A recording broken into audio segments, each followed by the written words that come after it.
Welcome to the Unitarian Universalists of Southold. Whoever you are, wherever you come from, whomever you love, we welcome you. Today we are gathering on the traditional lands of the Ammonhansuk Nation, the original stewards of this land thousands of years ago. My name is Susan Johnson. I'm a member of the congregation and of multiple committees. We are so glad to see you, whether you are visiting for the first time or come often.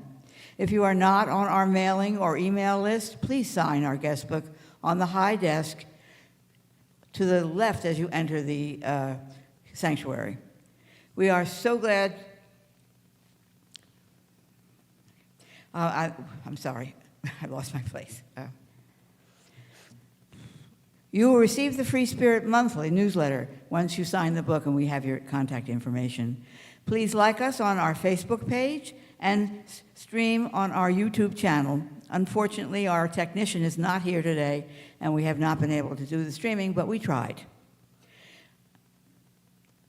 There are many other services on the YouTube channel, and you go there by UU Southold. It's called UU Southold. The entry hall has lots of information about our congregation, events and sign-up sheets for various volunteer activities, committees, and events, all open for both members and non-members.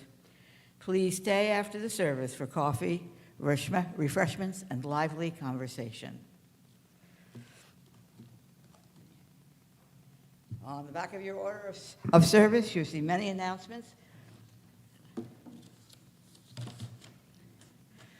So every week, we have yoga meditation on Tuesdays, the piano masterclass with Charlotte Day on Wednesdays.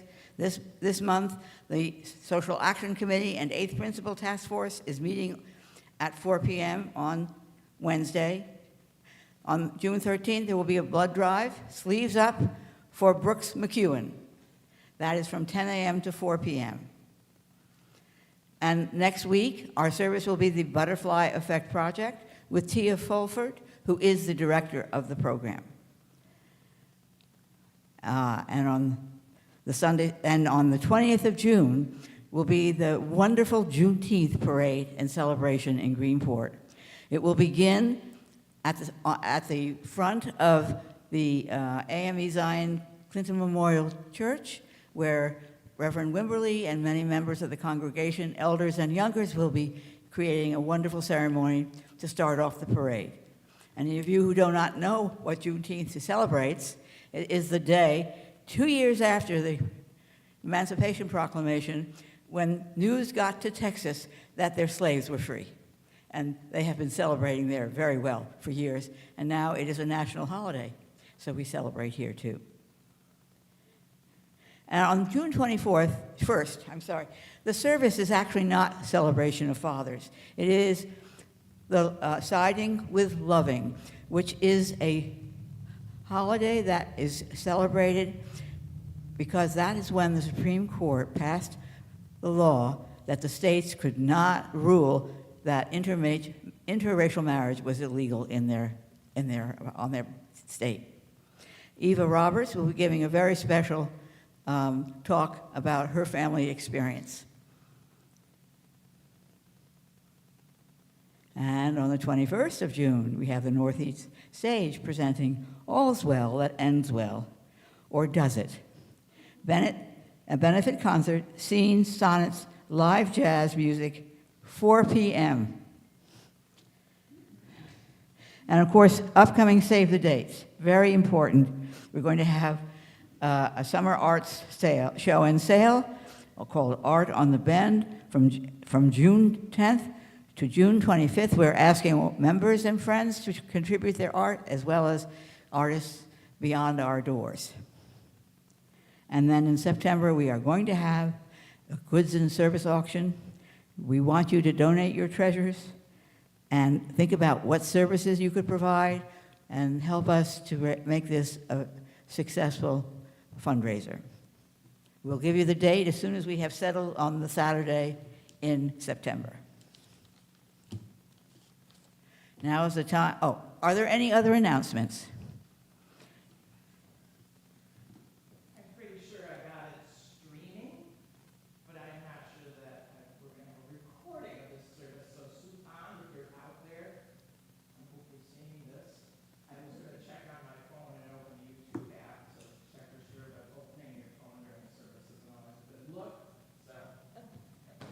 Thank you, Mary. We have got to do a better job of training others than Mark to stream our service. And I think this is an important service to stream because I'm sure there are a lot of people who would like to hear about our faith and our welcoming congregation, but who are not here at the service. All right, now is the time when you greet your neighbor. Wish them peace.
chalice, let us remember those who came before us, our LGBTQ plus ancestors, those who had unimaginable courage to fight for an equitable world they would never get an opportunity to witness. Those who planted the seeds of revolution, demanding we be afforded the rights we deserve. And those who planted the seeds of revolution, demanding the rights that they be afforded, demanding the rights we deserve. And those who've lost along the way.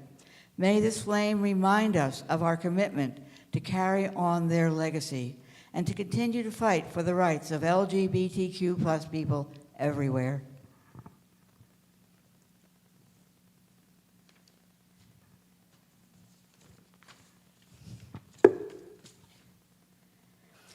Every part of you is sacred, including your gender and sexuality. As UUs, we not only welcome LGBTQ plus people, we celebrate the full diversity of gender and sexuality as a spiritual gift. We build inclusive communities and work for justice and equity as a core part of who we are. All of who you are belongs. All of who you are is welcome.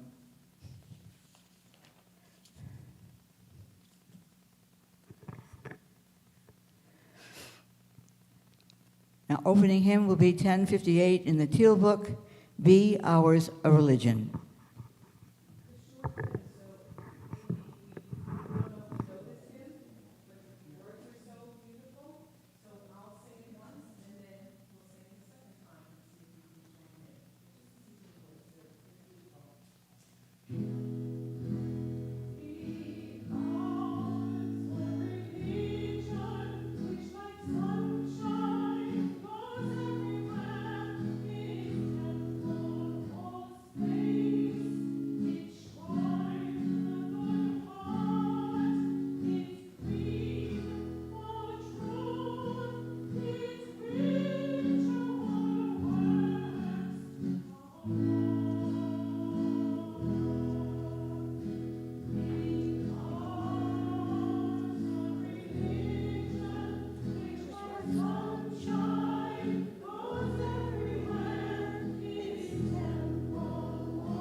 Love is the spirit of this congregation, and service its law. This is our great covenant, to dwell together in peace, to seek the truth in love, and to help one another.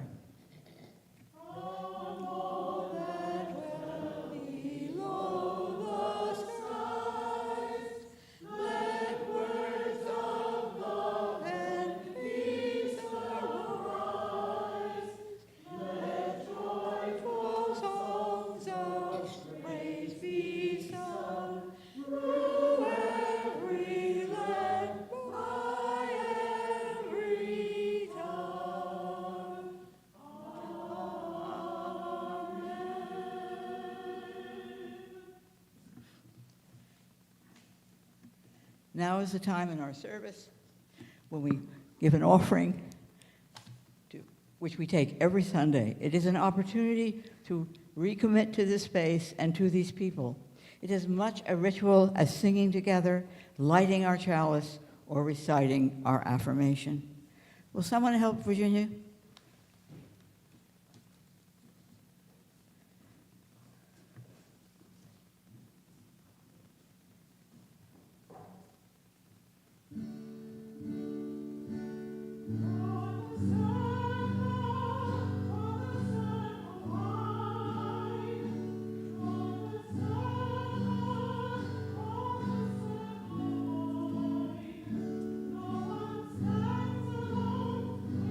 Stand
before we drop stones, I'd like to read a prayer from the welcoming congregation.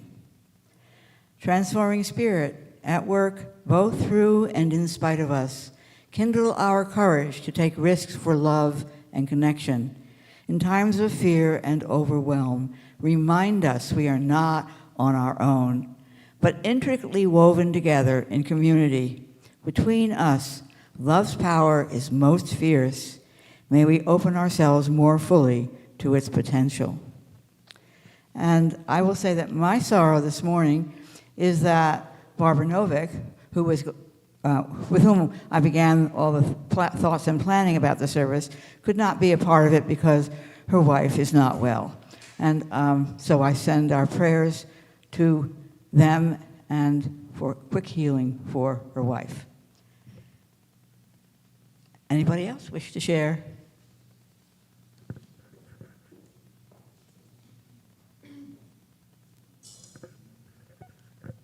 I want to drop a stone of joy and thanks to Seal for faithfully every week donating such gorgeous. And if anything can send me into a trance, it's the smell of these lilacs, which I can smell all the way over there. And also thanks to Mary for carding these lately every week. Thank you.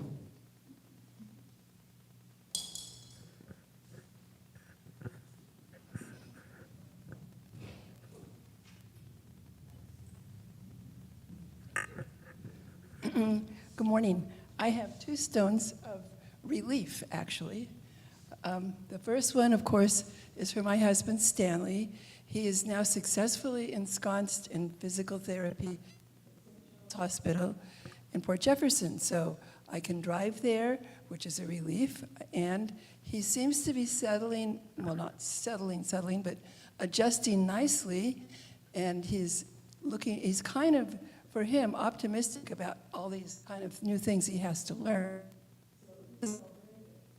And so that's for Stanley. And then this little stone right here is relief. My granddaughter, Ariel, is in the process of a 2-day diving qualification for her scuba certificate. So she did 3 dives yesterday and told me about it, or texted me about it and showed me pictures. And she's doing really well, and so I was holding my breath. I mean, that was not meant to be a pun. And so she'll be back today. But anyway, and she's leaving on Friday for Malta. Did I tell you this last week? On a diving expedition. It's an archaeological expedition. So this is very exciting. I'll have more things to worry about. So for Ariel.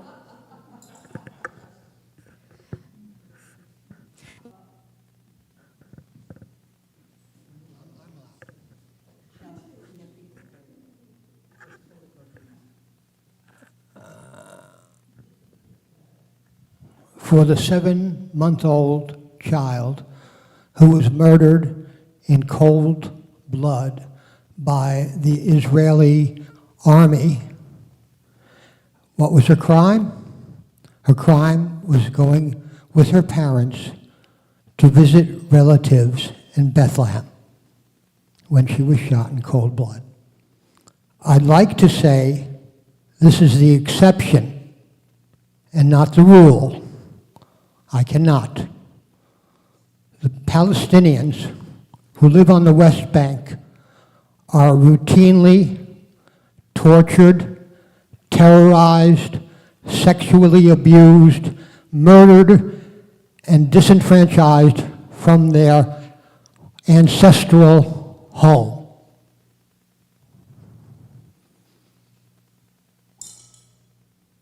On a note of joy, this past Wednesday at the Lighthouse in Southold, my daughter, Samantha Payne Markell, I'll remember his name, was married to Marlon Ellis. It was a beautiful, intimate ceremony, and it was the best, and I'm not saying this because I'm prejudiced, it was the best wedding I've ever been to, and she was the happiest bride that I have ever seen.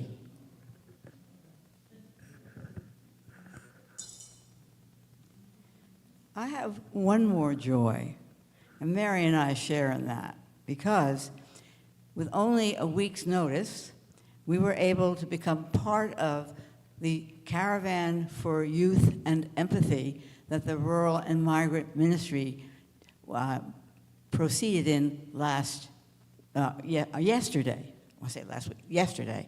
And the youth came and spoke to us, and they were so impressive. They are really destined for special leadership in this world.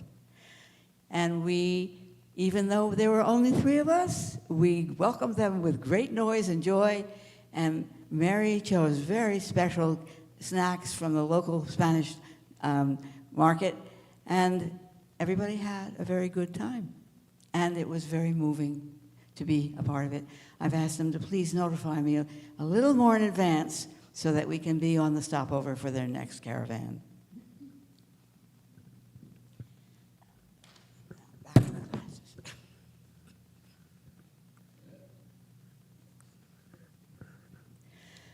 Let us remember there are always joys and sorrows that go unspoken for many reasons.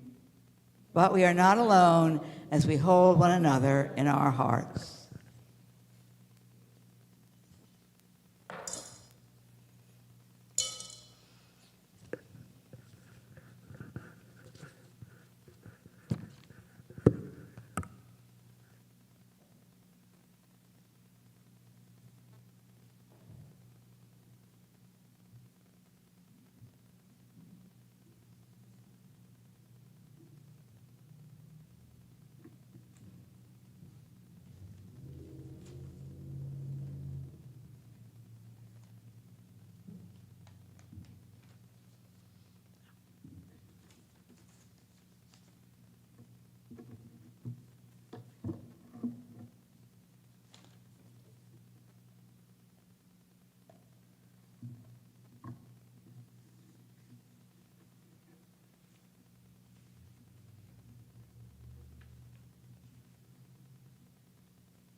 Beloveds, we were never meant to hide in closets, and we were never to be spoken of in whispered corners by world filled with others, afraid of their own reflections.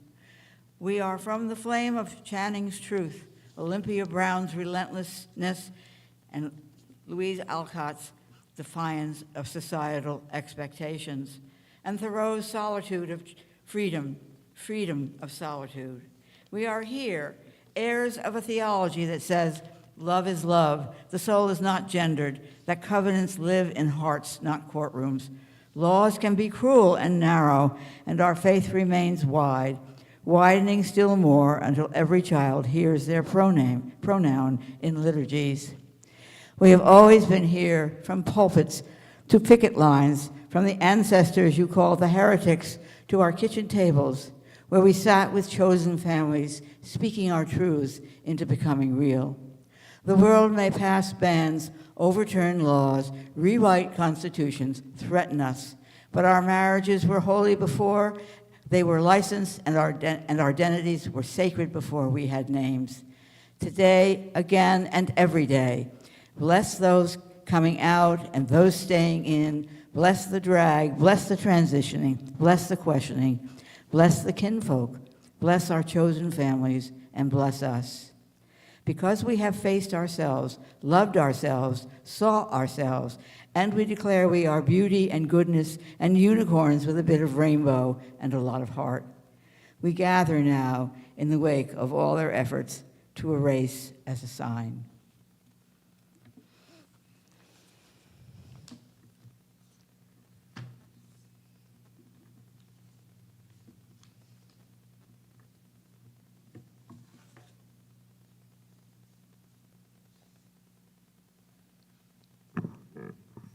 So today I'm going to talk about the influence of the lesbian community on the North Fork, and I'll begin with some history because it's a very important story, a very important journey to erase the feeling so alone and so unacknowledged and abused by the world around them.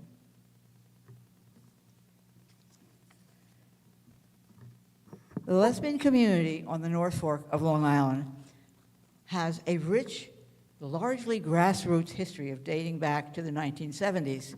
And I'm actually going to talk about the 50s and the 60s because I was connected to one of the progenitors who began her journey here at that time. Pioneering LGBTQ plus visibility in a very rural, conservative area. Centered around community support and advocacy, the community solidified in 1992 with the founding of the North Fork Women for Women Fund, which officially became a lesbian healthcare and networking organization. The culture came early to a rural and socially conservative community. The area often met a deep silence for queer residents with few public gathering places. The visible anchors and early landmarks included individuals like Anne Trimble and Nancy Lescati, who operated Trimble's Nursery in Mattatuck, cited as a rare early lesbian presence in the community. Now, before I continue with North Fork Women, I'd like to talk a little bit about Anne Mackay. She was my cousin, sister cousin. We were very close. And she had an extraordinary history in terms of her advocacy for lesbians at a time when that was just not acceptable. If she had acknowledged her homosexuality at Vassar, she would have been expelled.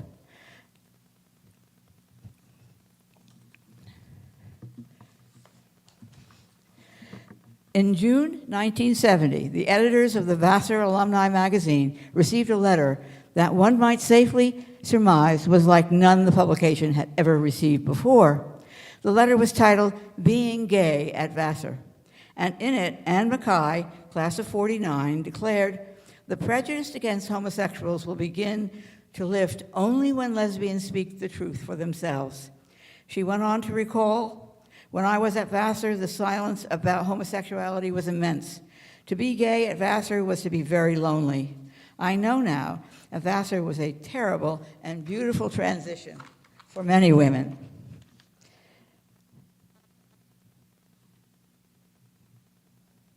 But the years there seemed especially poignant for me because I knew I belonged there. I loved the college and the people with a great intensity.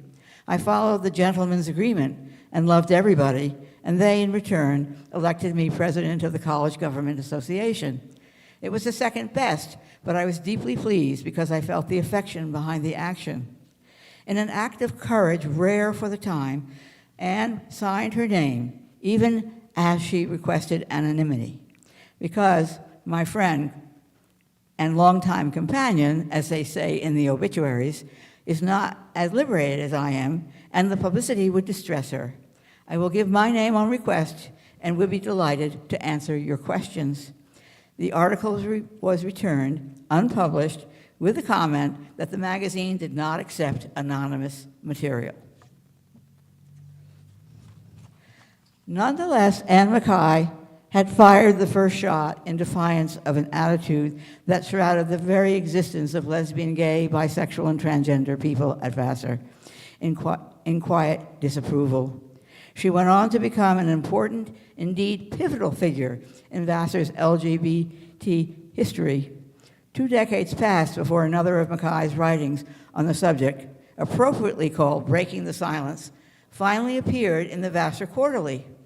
Her leadership was critical in the founding of Vassar's first lesbian and gay alumni group, LAGAVC, which held its first conference on campus in April 1991. And her foresight ensured that a rich slice of Vassar's LGBT history would not be lost when she served as editor of Wolf Girls at Vassar, Lesbian and Gay Experiences, 1930 to 1990, which was nominated for a Lambda Literary Award. And it's an extraordinary book, and you can get it in the library. It's really eye-opening. Mackay wrote and edited many of LAGAVC's newsletters, helped in the creation of the Vassar AIDS Memorial Plaque that hangs in the Willard Room, and made extraordinary contributions to the library at Blagan House, now located in the LGBTQ Center on the main campus. No less as an alumna than as a student, she was beloved. She was a beloved figure to her class of 1949 and the closely associated class of 1948, working tirelessly for her class and in particular on their reunion showcases, which duplicated some of her student successes by featuring lively and occasionally bawdy original music and songs. She used to go to a folk song camp, which Pete Seeger directed almost yearly, and it was one of the highlights of her year on Cape Cod. She emerged as a sort of unofficial mayor of Orient, Long Island, a quaint North Fork hamlet, and her family had frequented summers all of her life, and especially when she was growing up, which has long included a vibrant lesbian community, which she began in the 50s. In addition, she was an experienced sailor, fisher, and crabber. I had many wonderful times in her boat and enjoyed that aspect of her life immensely. An enthusiastic science fiction fan, a devotee of traditional American music, a poet and director, and well beyond the walls of Vassar, a pioneering lesbian activist. I will also add that in 1949, she was voted Student of the Year from Vassar, along with several others who were voted that from their universities and colleges, and was in Life magazine, and never mentioned anything about being homosexual, because that would have been the kiss of death. But she was very proud that she was acknowledged for all that she did at Vassar. Late in life, Anne wrote of her time at Vassar, "If you realized you loved women, you lived in deep silence. Gay hadn't been invented then. I knew no one else like me, and there was no one to talk to. But by breaking that silence, she has helped us to give voice to many others who followed her." So that was my first real understanding of what it was like to not be able to express to the world who you were. Out on the island here, the culture was absolutely forbidding of anybody speaking about their sexual preferences. And I remember kids in the local high schools being tormented by this, for many of whom the pejorative slur was gay or fag.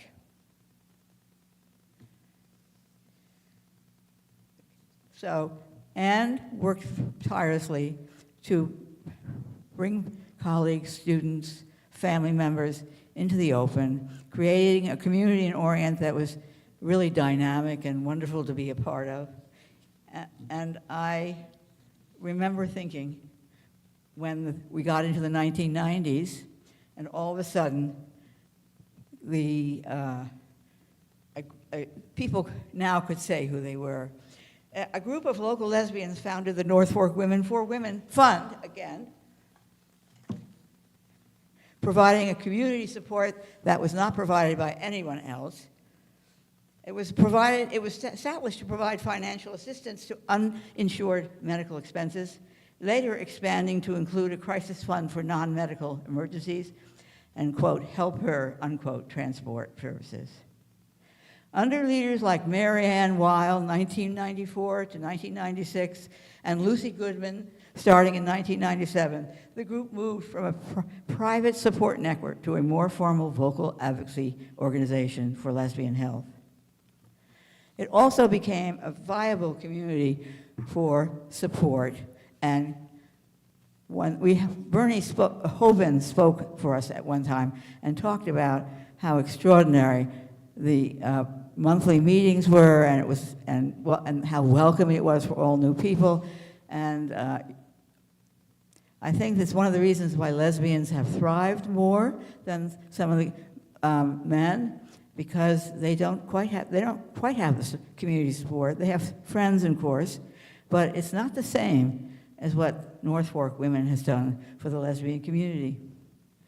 The community has moved from hidden status to a more visible one, marked by the rise of events, local pride initiatives, and the growth of the North Fork Women's influence extending from Riverhead to Orient and Shelter Island.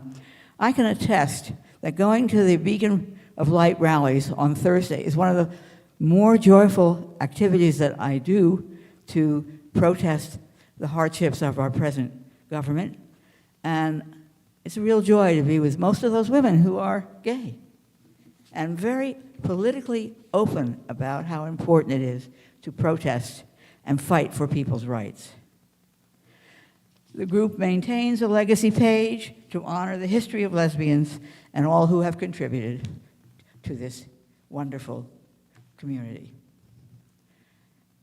I will tell you some of the things that impress me about the culture, the politics, and the economic influence that these women have brought to the North Fork. It's quite extraordinary. I, for one, can mention that there's a wonderful artist who lives near me named Hillary North. Her artwork is extraordinary and was shown along with two of our congregants' art, both Virginia and Suzette. And the music has been unbelievable. Think about the Mudflats. What an extraordinary group they are, how much energy they bring to the whole community. And we had a very exciting concert with them here last year. And not to mention all the writers, all the actors. It's just an extraordinary community, and I'm very glad to celebrate them today.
Thank you.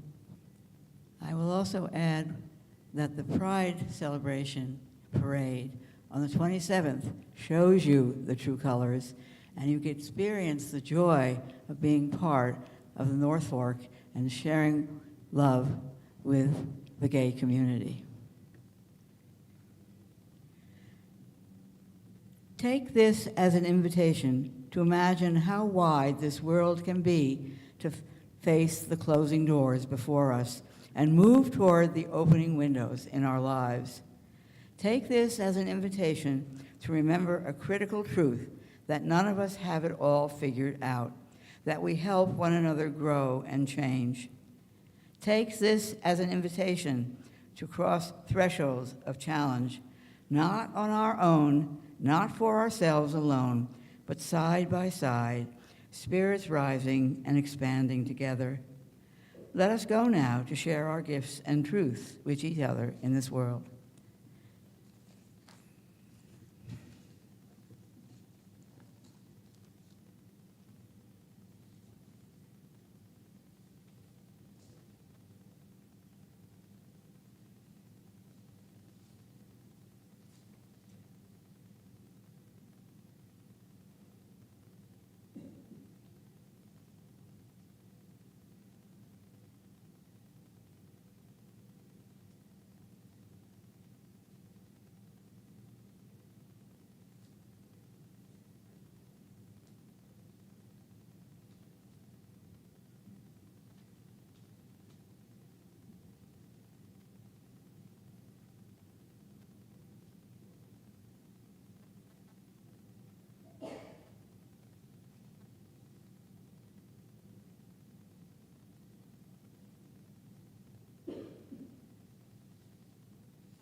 Our closing hymn is 1053 in the Teal hymnal, How Could Anyone?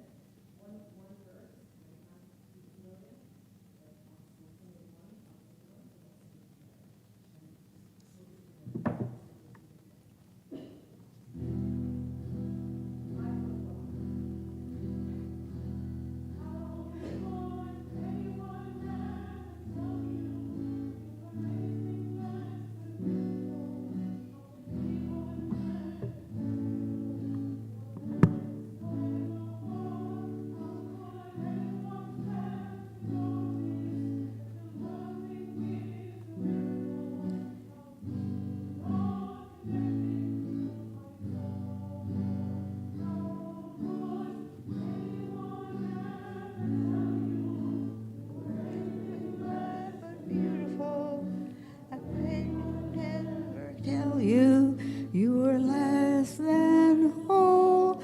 How could anyone fail to notice that your loving is a miracle? How deeply you're rooted to my soul.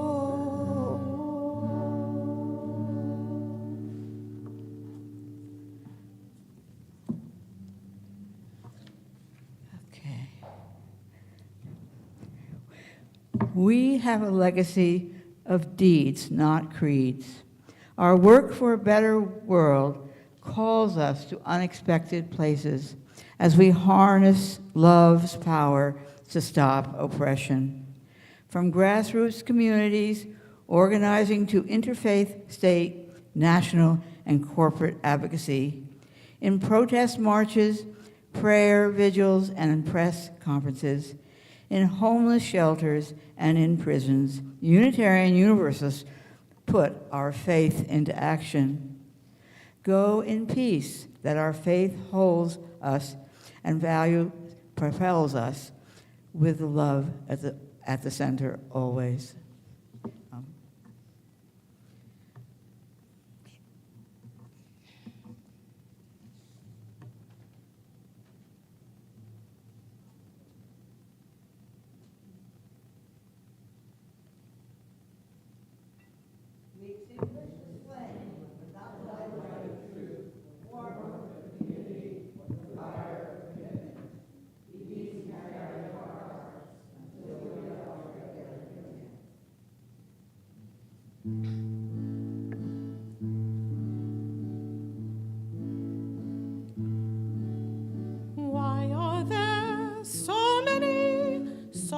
legends about rainbows and what's on the other side.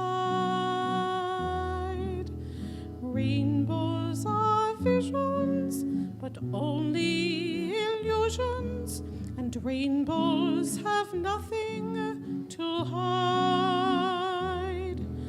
So we've been told, and some choose to believe it. I know they're wrong, wait and see.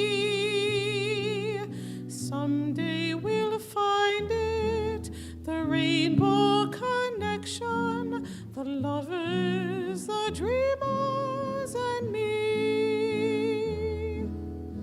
Who said that every wish would be heard and answered when wished on the morning star? Somebody thought of that, and someone believed it. Look what it's done so far. What's so amazing that keeps us stargazing? And what do we think we might see? Someday we'll find it, the rainbow connection, the lovers, the dreamers, and me. All of us under its spell, we know that it's probably magic.